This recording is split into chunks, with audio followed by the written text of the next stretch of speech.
Hey guys, welcome back to my channel. My name's Jessica Ward King, also known as the Stigmacrusher. And here in this channel, we deal with issues of mental health and mental illness from my twin perspectives as a person with lived experience of bipolar 2 disorder, as well as a person with a PhD in experimental psychology. Does that sound like your jam? You're more than welcome here. Please remember to hit subscribe, and if you'd like to be notified each and every week when I post, hit that notifications bell as well. Remember to like and share widely. We would love to add people to our community here. And comment. I will always comment back to you. Well, with that, I guess it's time to start stigma crushing for this week. So this week I wanted to talk about psychosis, and specifically the positive and negative symptoms associated with psychosis. Now, I remember when I was an undergraduate in psychology studying psychosis for the first time, I was super confused by these terms. I didn't think that symptoms of mental illness were, generally speaking, positive. How could they be a good thing if they were symptoms of psychosis? But when we say positive and negative symptoms, we don't mean in terms of their value judgment or in terms of how good or bad they are. What we mean by positive symptoms is behaviors or features of the illness that are added to one's behavioral repertoire. And by negative symptoms, we mean things that you would normally do that are no longer present. So they're negative in the sense that they're taken away from your normal behavior. So let's take a look at first at what the positive symptoms of psychosis look like.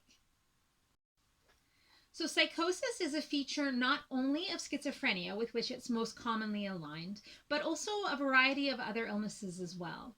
Bipolar disorder, especially bipolar 1, often features of psychosis, particularly in the manic episode.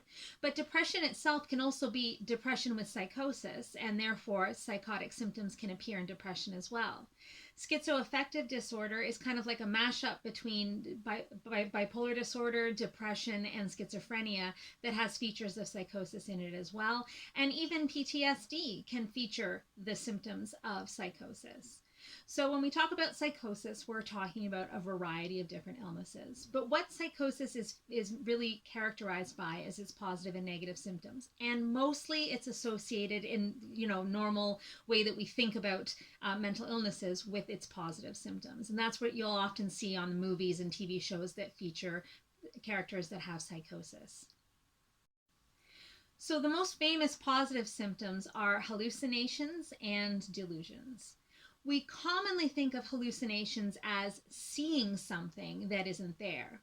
Now, those would be visual hallucinations, but there are also auditory hallucinations, so hearing things that aren't objectively there. And for basically every sense that you have. So there are gustatory hallucinations, tasting things that aren't there. There are also hallucinations in terms of smell, so smelling things that really aren't there. Quite often someone might smell, rotting flesh or the sweetness of a perfume. It could be really anything. There can also be tactile hallucinations, so feeling things kind of on your body, on your skin that are not there. And, really all of these different kinds of hallucinations can kind of go together and really be an entire experience of hallucination. So you would see something, you would hear it, you might feel it on your body, you might feel coldness or hotness, you might smell and taste. It can be an entire experience that a person hallucinates. And hallucinations, they are felt to be very real to the person that is experiencing them. And so I remember, I can't remember what film it was, but it was where somebody said, to a patient that they thought was lying, that they thought probably didn't have psychosis. They said, "Are you seeing things that are not there?" And if the person said yes, they would go, if you really know that they're not there, are they really hallucinations? Now, that's too much of a simplification, because quite often patients with psychosis can be led to have that kind of insight. So they may know that what they're experiencing isn't real, or they may strongly suspect it, but it feels 100% real to the person. And so quite often people that are struggling with psychosis that have some insight into their illness might ask someone else, like, can you see that? Can you feel that? I remember at the end of this one, I remember A Beautiful Mind, the film about John Nash, the famous Nobel laureate, who also struggled with schizophrenia throughout his lifetime. At the very end of that film, once he has insight into his illness, someone comes up to him from the Nobel Institute to tell him that he's been tagged for a Nobel Prize. And he turns to a student and says, can you see this man here? Trying to check if indeed this is a hallucination of his. Something that goes along with hallucinations is delusions. And delusions are belief in something that is not true. And so you may have the belief that what you're hallucinating is in fact there. You may have the belief that you are supernatural or a godlike being, so the delusion of grandeur. You may have any variety of false beliefs, things that are not real objectively in life, but that you firmly believe are true and real. And the thing about delusions, it's the same thing about hallucinations, it is very difficult for a person who's experiencing them to have that insight and to kind of come outside of themselves and say, wait a minute, perhaps this isn't real. Because when you experience your life, you don't even question if what you're experiencing is real, because you're experiencing it, and that's the way you've always experienced real life. And so when a person holds very deep-seated delusions, it's very, very difficult to truly convince them that what they are believing is not in fact true. Because you can't even appeal to their senses. You can't even say, see, knock, knock, this isn't true, because they are seeing and feeling, knock, knock, that it is. And so it's very, very troubling to the person that is dealing with psychosis. It's also very troubling to those around them, because how do you convince someone that what they are experiencing is not real? This is something that I touched on in the video that when we talked about the Matrix and anti-psychiatry, where I said, that Neo experiencing his life and having someone, the analyst, his therapist, tell him that what he was experiencing was not real, that it was all a delusion, a hallucination, was very, very difficult for him to understand and for him to take. And so when the real world came calling and told him that actually everything you're experiencing is true, it was very easy for him to slip right back into it and believe it. Now, in that film, spoiler alert, it turned out that that was true. But in general, when people are being told by mental health professionals, by their family, by their friends, by anyone around them that what they're experiencing is not real life, you can imagine how difficult it would be for that person to believe it. And I remember with A Beautiful Mind, and again, spoiler alert, I guess, if you haven't seen it yet, it's quite an old film, but throughout the film, we are led to believe, we are introduced to the characters in John Nash's life. And in the film, we experience it as though those characters are there. And it's only when it kind of turns in the middle of the film when we learn that he's actually has psychosis and that those characters were never real. They were always only in his mind. We as the audience experience that, wait a minute, it was real. How could it not be real this whole time? And I remember feeling that and really being like intrigued about psychosis and the way that one experiences that. Now, I've had a slight experience, I suppose, in my own life. Sometimes when I have hypomania, and generally speaking, in hypomania, you don't have hallucinations or delusions, but I have had mild hallucinations in my hypomanic state. I can hear things. Specifically, I can hear people whispering behind me. But the difference is that even though I can hear them, I do know, I have the insight, I know that it's not real. And so it's not as problematic for me as it would be for someone who truly believed they were there. So those are the positive symptoms, the main positive symptoms. You can also add things like agitation to the positive symptom list. So people that are struggling with psychosis may be very, very agitated, irate, frustrated, irritable. They may get angry very quickly. And that's another thing that another kind of behavior that you would add to one's normal behavior that's outside of the realm of normal behavior. And that is why they are called positive symptoms. Negative symptoms, then, contrarily, are those symptoms that are actually behaviors that are taken away from what you would normally do. So let me just describe a few of them, and hopefully you can see what I mean. So One negative symptom would be little displays of emotion. So a person that's struggling with psychosis may not show the normal range of emotion that they would typically if they were not experiencing psychosis. So something that is very happy, they would not respond happily to. Something that's very sad, they would similarly not respond very sadly to. It's almost this, it looks as though they are numb. They're not responding emotionally appropriately to the situation. There can also be what we call poverty of speech. So a person with psychosis may not speak much. When asked questions, they may give one-word answers or even nonverbal answers, grunting or noises. And if you ask them to expand, to tell a story, they won't. They will say very, very little. And so that poverty of speech is a taking away of the normal speech patterns that a person with psychosis might otherwise experience if they were not in an episode of psychosis. Going along with that poverty of speech would be not using an awful lot of gestures. So normally when we speak, as you can see, we use gestures. We move our heads, we move our hands, we might even change our body language. Our voices might go up and down, and those things don't happen as much in people that are struggling with psychosis, quite often in any case. You may find that in kind of going along with this difficulty in communicating, there seems to be an actual difficulty in coming up with ideas. So it's not only that they're not communicating the ideas, they're actually not coming up with them. So we do tests where you would ask someone to tell a story or to add details to a story, and they just can't. It's not even that they're unwilling, but they really just can't. Something else that seems to be taken away in a lot of folks that are struggling with psychosis is motivation. So they have what we call amotivation. They're not really motivated to do things. They may know that they have things that they have to do, perhaps chores that need to be done, or daily life tasks that need to be done, dressing, eating, those kinds of things.